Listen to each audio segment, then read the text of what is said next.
Hello, everyone, and welcome back to the FITTS Azure Fundamentals Practical Series. Before we jump into creating virtual machines, networking, and security rules in Azure, I want us to understand why we are doing this first step. One mistake many beginners make in cloud computing is rushing straight into creating resources without structure or planning. And honestly, that creates confusion very quickly. Imagine you are opening a new FITTS training center.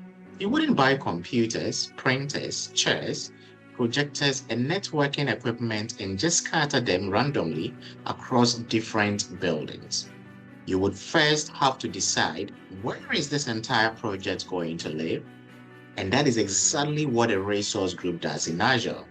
A resource group is like the main project container for everything you are building.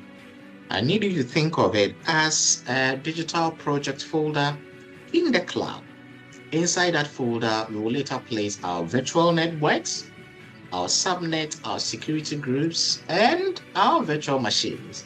Now imagine if it had networking resources spread randomly across different locations in Azure with no organization. That would be chaotic. Managing costs becomes difficult. Deleting resources becomes difficult. Monitoring becomes difficult. Security becomes difficult. But when everything sits inside one resource group, Azure allows us to manage the entire environment together. For example, we can monitor everything together, apply permissions more easily, track costs, and even delete the entire lab when we finish practicing. That is why resource group is always the foundation. So before the building comes the land, and before the network actually comes the container. So before the cloud resources come the organization, and this is something students preparing for the AZ900 exam must understand clearly, because Microsoft always expects you to understand not just what Azure services do, but why they are used in real environment. So in this lesson, our focus is simple. We are going to create a resource group for the FITTS networking lab that will hold every resource we build throughout this practical series. After this explanation, I will switch over to my screen and show you exactly how to create it step by step inside the Azure Portal. Remember, you've got to understand it first, you practice second, then you can master both. Okay, so let's head back into our portal.azure.com. And I know by now you have your account.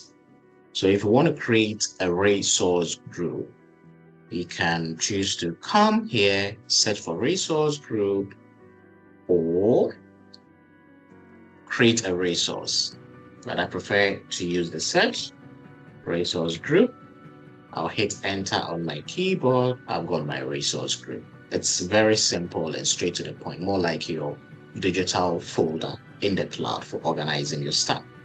So you just locate the create button, you hit on the create, then your subscription is there for you. So what resource group name are we using? So we're looking at FITTS Networking Lab. Okay, and then I'll just leave it at US Central. Then I'll go to tags. So what we are currently doing is our project name, and the project name is what? FITTS. The value is FITTS Networking Lab. And who is the owner? Owner of this project is Fifi Oven. So I add my tags, and tags, we say apply tags to your Azure resources to logically organize them by category. So a tag consists of a key, which is a name, and a value, which is the tag names, and they are case insensitive, and tag values are case sensitive. So you need to be mindful of that. Now we go to create, review plus create, and voila, we've created our resource group. That's it. So resource group created. You can come to all resources, recent resources, resource groups. Okay, it's still being deployed anyway. So go to resource group. So FITTS networking lab. So this is our container and we've got nothing in it. So that's the first step. And we'll move on to the next step in our next lesson. See you in my next lesson.